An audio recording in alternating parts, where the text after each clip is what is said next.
Hey beautiful soul, how do you deal with a narcissist? I'm Jessica Go, I'm a trauma coach in childhood abuse. And here's the thing, right? Narcissists are not only showing up in romantic and intimate relationships. They are also found in family dynamics, colleagues, in the workplace, or even your own therapist. And that is what exactly has happened to me. I've experienced narcissistic abuse from my own therapist, coach, and mentor. And I've also experienced it in the workplace. But what's important for you to know is that when we experience narcissistic abuse, it's commonly occurring in the family dynamic. And this is the reason why we attract narcissistic abuse until we break free from the energetic cords from our abuser.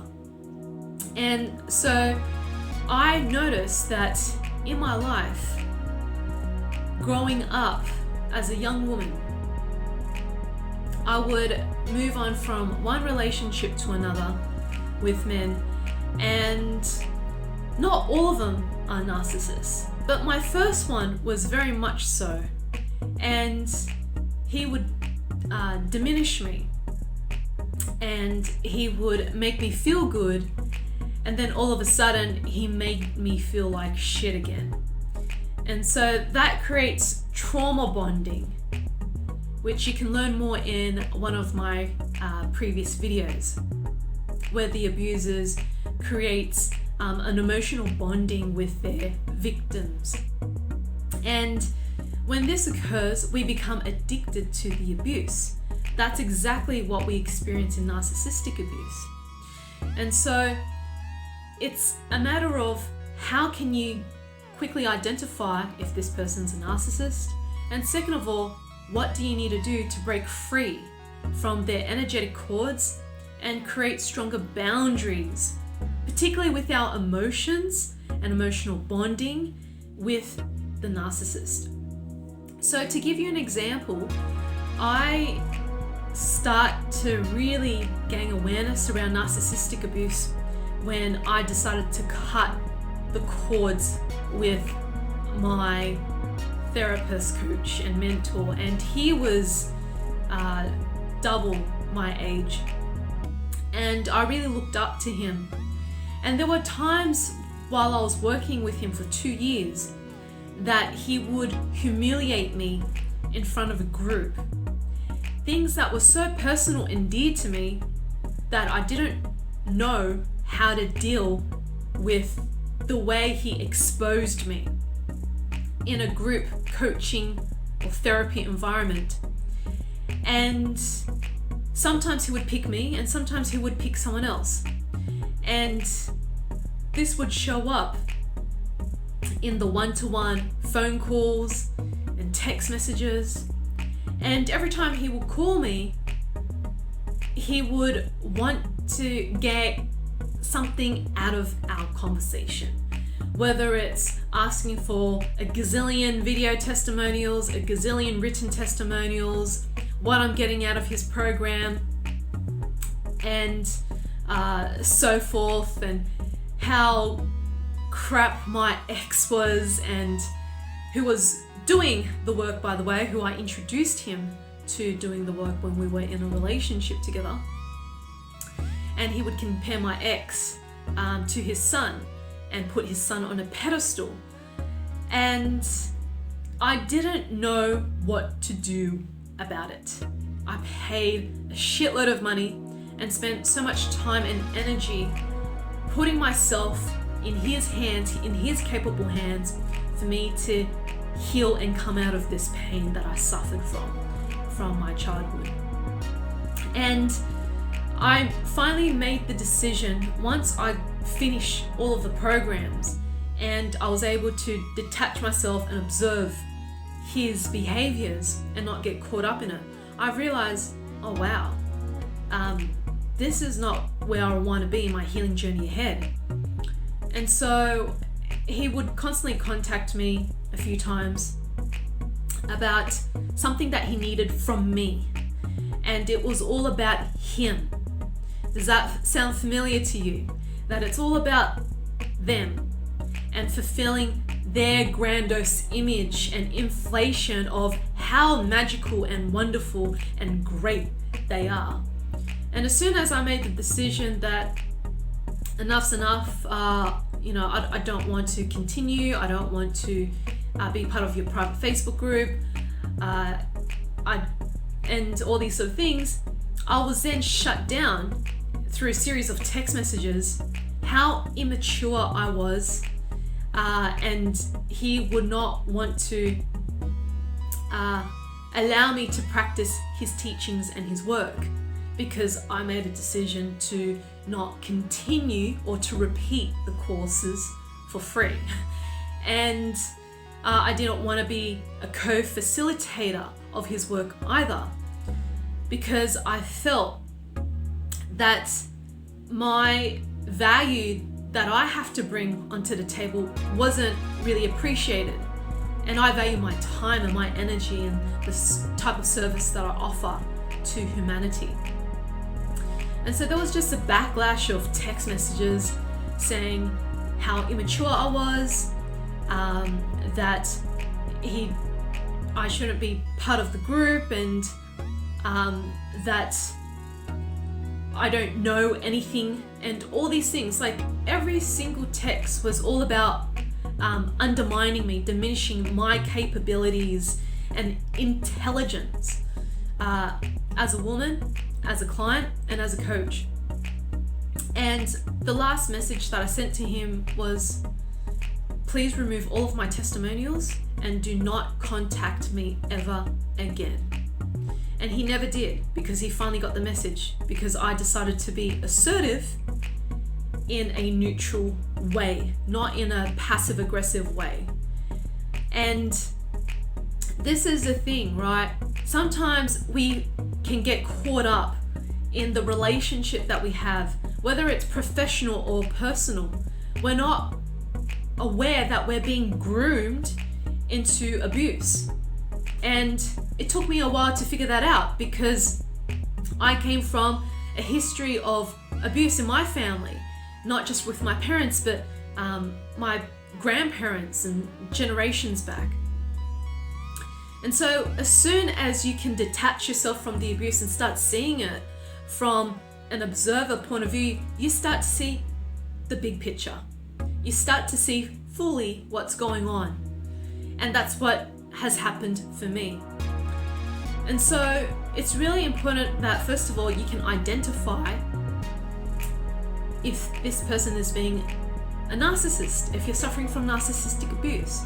No, the traits of a narcissist is that they want to put you up on a pedestal, and then they crush you down. As soon as they get jealous, as soon as you're not giving them what they want, that's how it works. They are constantly wanting you to inflate their ego, to validate them, to constantly give them compliments.